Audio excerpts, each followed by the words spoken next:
Bienvenue sur Neutrinopolis, mon réseau ferroviaire intriqué à la complexité quantique. Alors regardez, il est là, derrière moi.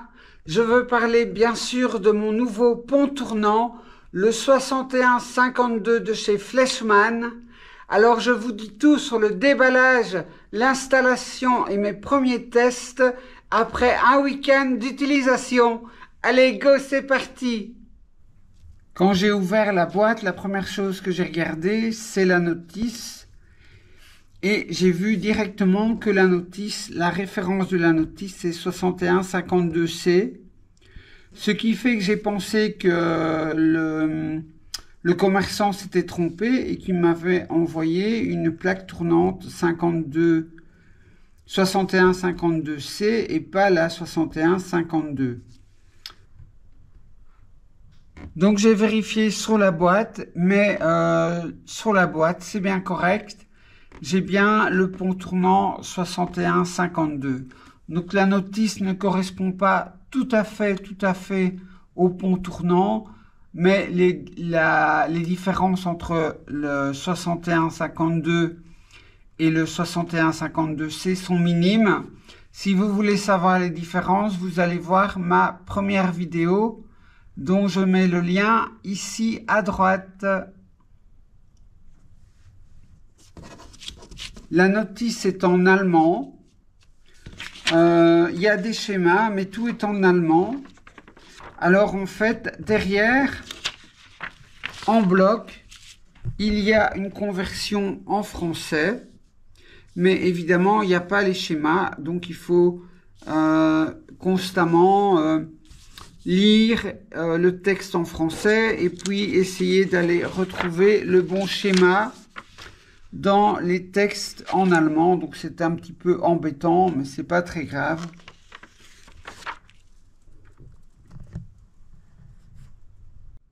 Je vous parle un peu du turn control. Donc il est positionné au niveau de la table. Je l'ai un petit peu surélevé pour qu'au niveau du réseau il soit plat et il apparaisse d'une manière élégante dans son encastrement. Il a bien sûr un câble qui arrive, qui est le câble noir, le câble d'alimentation. J'ai dû acheter une alimentation séparée, puisqu'elle n'est pas comprise dans la boîte du turn control. Et puis, le turn control possède un connecteur à 7 broches. À quoi ça sert? D'abord, il y a deux broches qui servent à faire arriver le signal DCC. Ce signal DCC, il sert à deux choses. Il sert à alimenter, bien sûr, le pont tournant, les rails du pont tournant. Et puis, il va servir à commander directement le turn control via la Z21 et l'ordinateur. Les 5 autres broches servent à connecter le câble à 5 fils qui vient du pont tournant. Eh bien, malheureusement, je n'ai pas réussi à connecter directement le câble à 5 fils directement sur les 5 broches. Ici, j'ai un câble en multibrin et j'ai vraiment pas réussi à coincer chaque fil dans une entrée. En fait, c'est un connecteur où il faut exercer une pression avec un petit tournevis, faire rentrer le fil et puis relâcher la pression et le fil reste coincé dans le connecteur. Et bien avec ce câble là multibrin, ça ne fonctionne pas. Je n'ai pas réussi à le faire. J'ai essayé pendant 1 heure et je n'ai pas réussi à obtenir de bons résultats. Donc finalement j'ai décidé d'utiliser du fil monobrin et ça fonctionne vraiment bien. J'ai eu aucun problème. Et puis évidemment faire un raccordement entre le multibrin et le monobrin. Alors je n'aime pas trop parce qu'évidemment ça peut être sujet à des pannes, mais j'ai pas trouvé d'autres solutions. Je vous parle des rails de sortie. Donc, dans la boîte avec le pont tournant, vous avez 6 rails de sortie. Si vous en voulez plus, donc ici, moi j'en ai 12, j'ai dû acheter 2 sets supplémentaires de rails de sortie, chaque set comprenant 3 rails de sortie. Alors, quand vous mettez une rail de sortie, à l'opposé, vous devez avoir quelque chose. Vous devez avoir ici soit un butoir, comme ici, soit une autre rail de sortie, comme ici. Les rails de sortie, c'est bien du code 100. C'est des rails Fleischmann, mais avec ballast. Et donc, les éclisses, ce sont des éclisses spéciales pour attacher 2 rails Fleischmann avec ballast. Si comme moi vous travaillez dans une autre marque, eh bien vous allez devoir pour chaque rail enlever l'éclisse spéciale et mettre une éclisse standard, mais ça se fait assez facilement, il n'y a pas de problème. En ce qui concerne mes voies de garage, je vais les remettre alignées.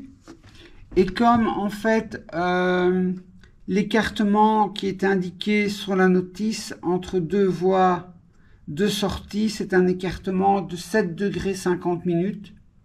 J'ai trouvé ça dommage parce que sur Rocco, j'ai des petites voies comme ça de 7 degrés 30 minutes, donc 7 degrés et demi. Et je trouvais ça dommage que je n'allais pas vraiment pouvoir les utiliser, puisque l'écartement ici est de 7 degrés 50 minutes. Eh bien non, en fait, c'est une erreur dans la notice. Donc il faut lire 7 degrés et demi et pas 7 degrés 50 minutes. Donc mes petites rails Rocco de 7 degrés 30 minutes vont pouvoir venir parfaitement corriger l'angle des voies de sortie pour les remettre en parallèle.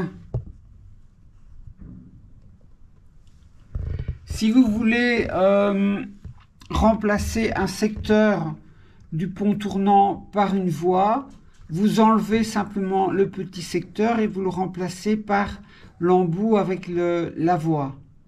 Faites attention, quand vous enlevez le secteur, il y a donc un petit butoir à l'intérieur et il faut faire une pression avec un tournevis, pousser avec un tournevis pour pouvoir détacher le secteur. Si vous prenez le secteur à 2 doigts pour le retirer, vous allez faire comme moi en fait. Vous avez ici un bord en plastique qui imite la tôle du pont tournant. Eh bien, si vous prenez le secteur et que vous l'enlevez comme ça, vous l'enlevez vers le haut à 2 doigts, vous allez faire comme moi. Regardez, voici un secteur que j'ai enlevé. Eh bien, directement, le plastique qui sert à donner l'effet de la tôle, eh bien, je l'ai cassé. Il se casse vraiment très très facilement. Alors bien sûr, ça peut se recoller. Celui-ci, ben, moi je ne l'ai plus utilisé puisque j'ai remplacé le secteur par une voie de sortie. Mais c'est vraiment dommage que ça se casse aussi facilement. Donc, quand vous enlevez un secteur, vous devez impérativement ne le prendre que par l'extérieur du pont tournant et non pas par l'intérieur et l'extérieur. J'ai remarqué que sur le pont, chaque rail est coupé, est isolé environ 2 cm après le bord du pont. Il y a une petite coupure dans le rail.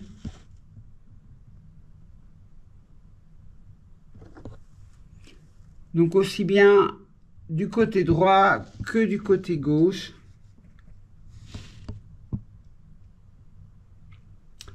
Je ne sais pas à quoi ça sert, probablement à faire 2 portions de voie pour détecter les courts-circuits quand la locomotive sort du pont et qu'il y aurait un court-circuit. Je suppose que ça sert à ça.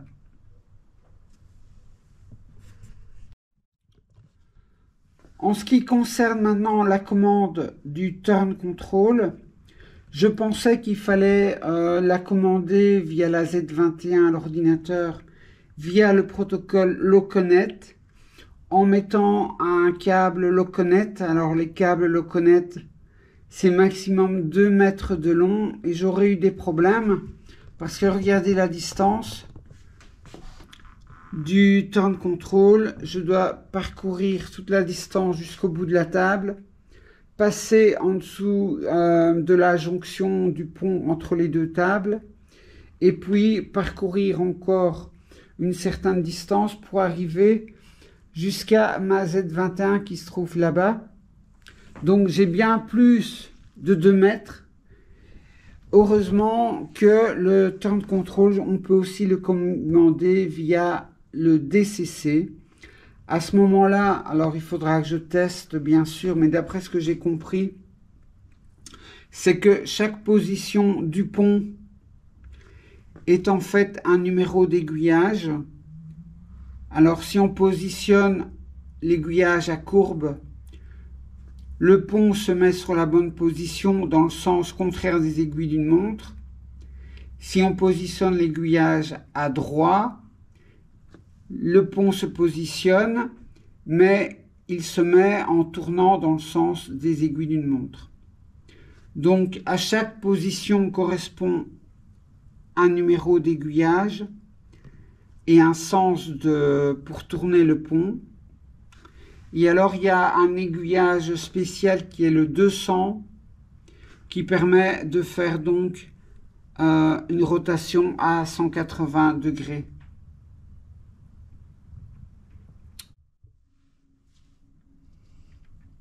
Alors voici mon pont tournant qui est monté.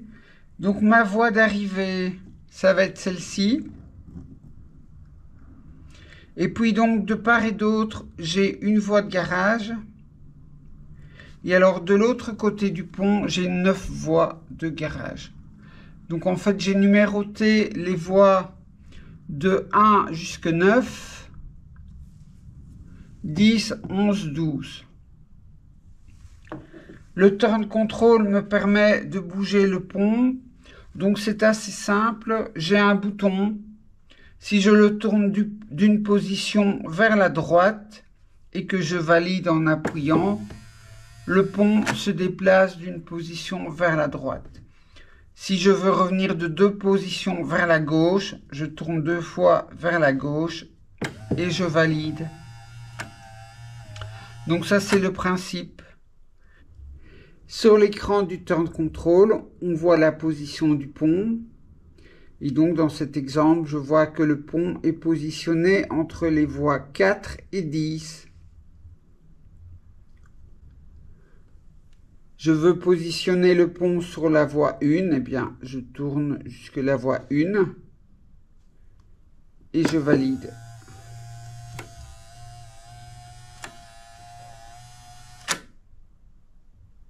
J'ai ma voie d'arrivée et puis la position normale du pont, c'est celle-ci avec la cabine à l'avant du pont. Si maintenant je fais un demi-tour complet, j'ai un bouton qui permet de faire pivoter le pont de 180 degrés. Eh bien, j'ai défini mon axe de polarité. C'est-à-dire qu'une fois que la cabine va dépasser ma latte, eh bien la polarité va s'inverser. Alors donc, je fais une inversion de 180 degrés, j'appuie sur le bouton.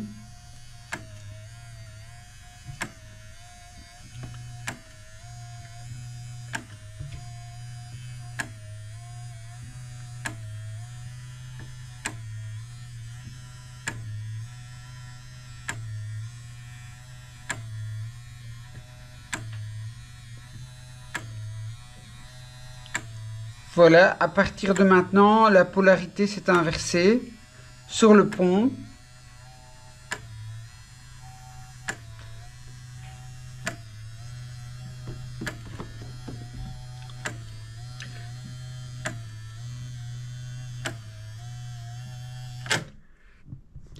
Et on peut le voir au niveau du turn control, puisque je vois que j'ai un petit sigle plus-moins, qui signifie que la polarité s'est inversée sur le pont.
Voilà, c'est terminé pour aujourd'hui. Merci d'avoir voyagé avec moi sur les rails de la créativité. Mais n'oubliez pas que la prochaine station, c'est la vôtre, hein. Ma prochaine vidéo sera sûrement consacrée à la jonction entre mon réseau et ma gare. Parce que regardez, il y a du boulot.